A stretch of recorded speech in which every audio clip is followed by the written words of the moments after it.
Now, US broadcaster ABC has taken the talk show Jimmy Kimmel Live off air after the host's comments about the government's response to the murder of right-wing political activist Charlie Kirk. Jimmy Kimmel accused what he called the MAGA gang of trying to score political points from the murder. Mr. Kimmel is one of President Trump's long-time critics. Jimmy Kimmel is the host of one of the most popular US talk shows. He's usually responsible for late-night laughs, but his studio has been silenced after a comment he made suggesting the killer of right-wing activist Charlie Kirk was a Trump supporter. We hit some new lows over the weekend with the MAGA gang desperately trying to characterize this kid who murdered Charlie Kirk as anything other than one of them and doing everything they can to score political points from it. The chair of the US Federal Communications Commission said Kimmel had shown the, quote, sickest conduct possible in his Monday monologue and said his network should take action. The FCC is responsible for issuing TV licenses in the US, and the chairperson suggested those could be at risk for stations playing Kimmel's show. Hours later, ABC announced it would pull the show for the foreseeable future. Kimmel himself, seen here in the black cap, was whisked away from the studio, leaving audience members to be turned away from Wednesday night's recording. The show was about to start in like 45 minutes, and we were still all outside. So it was very suspicious that something was going on, but we didn't know what it was. Any show that's on TV that speaks out against Donald Trump, he's trying to shut down. I'm devastated. I'm really upset. This is free speech. We are supposed to have free speech in this country. Left-wing Hollywood heavyweights and politicians alike are ringing the alarm bells for what they say is a threat to free speech in America. California Governor Gavin Newsom called the move coordinated and dangerous, while journalist Don Lemon said the decision should send chills down everyone's spine. President Trump celebrated the decision as great news for America and congratulated ABC for being courageous. It's unclear when or if Jimmy Kimmel Live will be back on air. Let's unpick the politics of this and see what it means for media freedom and responsibility in the United States with Tyson Barker. Tyson is a non-resident fellow at the Atlantic Council. Welcome back to DW, Tyson. As far as we know, was Jimmy Kimmel accused of anything illegal or indeed accused of actually breaking broadcast rules? No, in fact, it seems quite clear that what he said was in the bounds of what would be traditionally seen as free speech.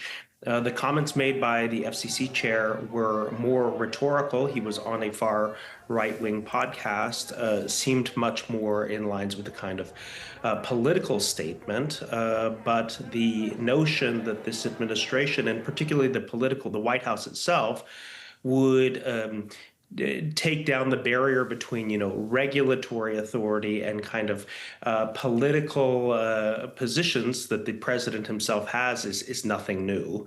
And in that sense, it doesn't seem inconsistent with the pattern of behavior of this administration. OK, because it's important to remember, of course, that the chair of the FCC, Brendan Carr, is a Trump nominee. And the accusation out there is that this all looks political. Corporations are sucking up to a litigious president with a record of launching lawsuits against media companies he doesn't like. Correct. And there are basically three dimensions to this that have changed fundamentally since the first Trump administration. The first is the president is clearly emboldened by his victory last year and has been much more ambitious in his pursuit of chilling speech that criticizes him or his allies from traditional broadcast media, which he is, and legacy media, let's say like the New York Times, which he sees as, his opponents.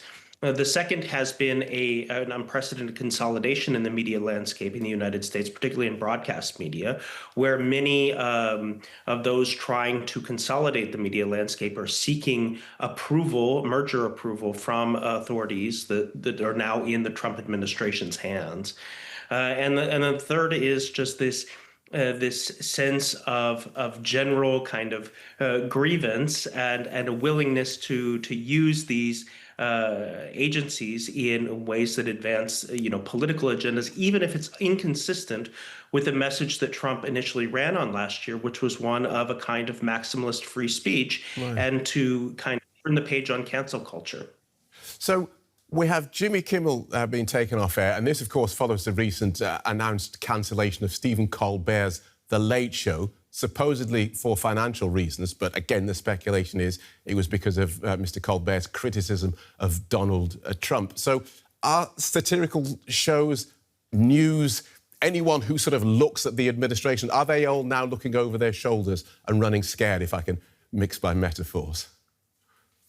I think that's clearly the case. The United States has a very deep tradition since the dawn of broadcast media and television from the 60s to now of biting political satire in these late shows. And they have been a very important, frankly, source of news and commentary in the political discourse in the United States. One just has to think back to the days of the Iraq War and the George W. Bush administration, the role that The Daily Show and the Colbert Report played in kind of framing some of the disapproval of the public as that war was prosecuted.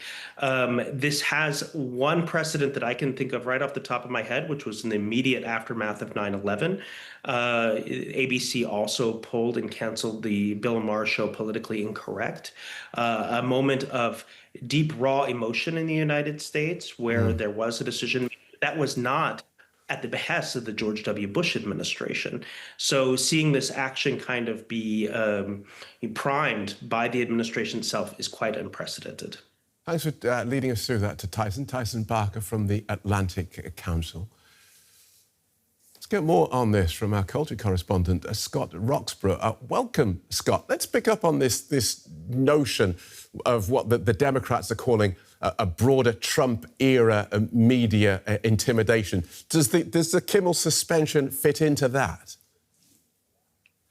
Yes, I'd say so. I agree with the last commentator that this does look like a coordinated effort to chill political speech that the Trump administration doesn't agree with. And we've seen these sort of attacks on various fronts. I mean, you mentioned the fact that Jimmy Kimmel's suspension comes after Stephen Colbert was also fired by his network apparently for anti-Trump comments. So they would dispute the reasons behind that.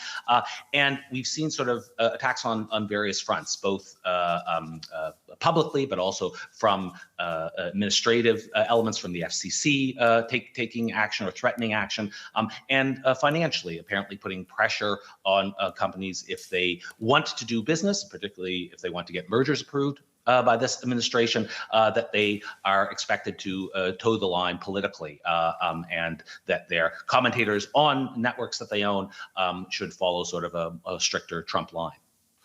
One of the many lawsuits that the president launched against media companies involved George Stephanopoulos. ABC, the network, settled that lawsuit. Just remind us of that story and tell us if this was political pressure. Yes, I mean, it was a lawsuit based on comments that George Stephanopoulos made with reference to Trump that perhaps were not factually accurate. But whether or not the lawsuit would have gone through and whether or not Trump would have succeeded in court is a very open question because the comments were probably still covered by free speech in the U.S. But as you said, ABC settled that lawsuit before it went to court. There's another similar case with CBS, which settled a lawsuit that Trump had brought against its show 60 Minutes for an interview it did with Kamala Harris, where Trump accused them of doctoring the video to make Kamala Harris look better than she actually was. In both these cases, you have some business activity behind the scenes that could be influencing it.